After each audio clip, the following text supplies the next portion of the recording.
Hey guys, hi. Thank you so much for joining me today. This is Healthier with Amy L.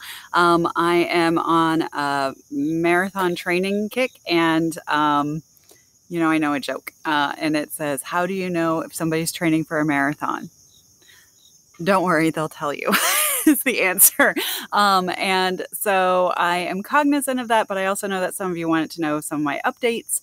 This is a really easy week for me. So last week, I did successfully do my long run of 7.3 miles.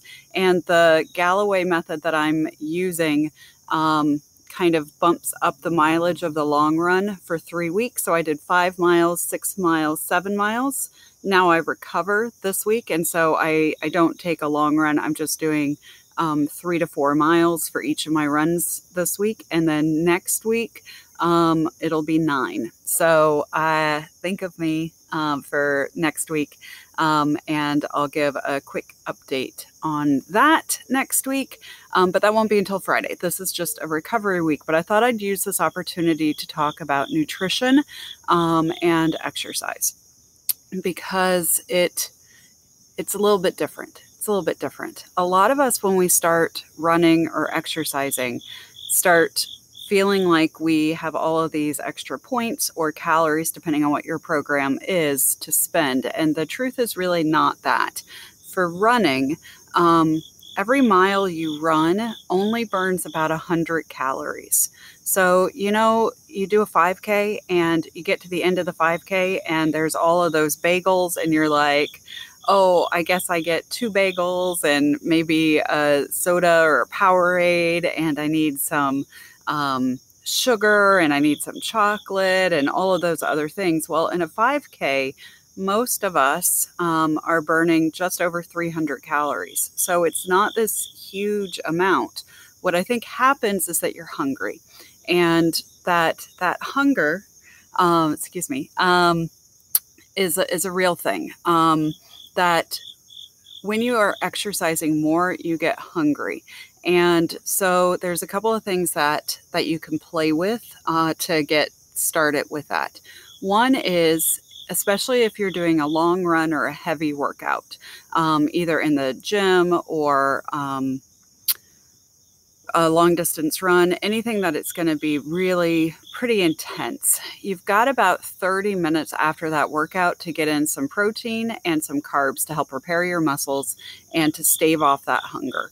So immediately after doing a workout, if it's 10 minutes, 20 minutes, that's okay. But you don't want to wait until like your next scheduled meal. You want to go ahead and get a little bit of protein in. And if you're following WW, that might be some 0 point proteins. You might have a hard-boiled egg, or if it's not 0 point, some of those protein boosters, I'm finding those very effective, but just something to get into your system, and that will help stave off the hunger. Other people find good experiences with eating something right before. But the point is that you don't want to be overdoing it just because you're doing the exercise. We tend to overestimate how much we're getting. Even when I did the 7 miles on Friday, so that burned about between 700 and 800 calories. But here's what I have to remember. When I'm doing a long run, and if you're a distance runner or just starting with distances, anytime you're running for more than about an hour, you're probably going to need to have some kind of a boost in there. Now, if you're running for an hour and then you're at home, it's okay. But if you're running for an hour and still have another hour to go, experimenting with what works best for you in terms of hydration, electrolytes, and just an extra boost of some carbohydrates to get you going.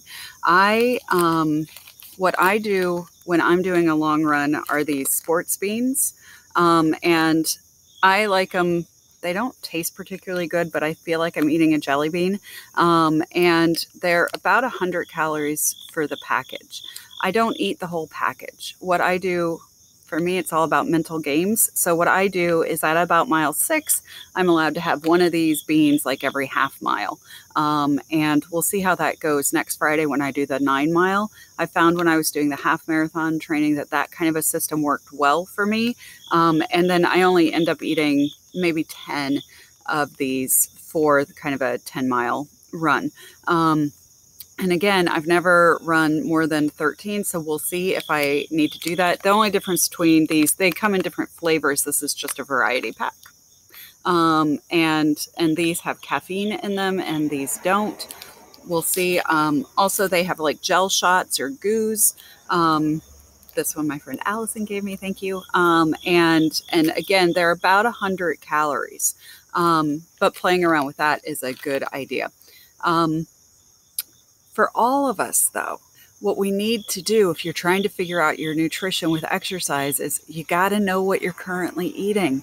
You have to set a baseline. Otherwise, it doesn't mean anything. Like if you're like, well, how much extra should I eat? How many weeklies should I eat? Well, we don't know until you have a really good, true baseline. So here's and later on today, I'll be doing a video about why tracking, but especially if you're doing exercise and getting into it, the most important thing for you right now is to figure out how much you're actually eating, which means even if it's not for forever, just for a few days, weighing and measuring and tracking what you're eating. Then I think paying attention to your hunger signals. You can use the quick add section to add some notes in about, I did this run today and I was really hungry. Maybe even putting in some times of when you're eating, not for forever, but just as you're trying to get a handle on how am I feeling and what's going to be best for me as you play around with your nutrition while you're running or doing other exercise. So that's it, guys. I'm hoping you're enjoying these videos and the little tidbits and tricks I'm giving throughout the things that I'm learning and sharing with you. Please go ahead and hit subscribe so that you can be notified of future videos. They should be coming out every week as I'm doing the training. And like I said, I'm trying to get back into doing some more about tracking and food finds. Thanks, guys. Bye.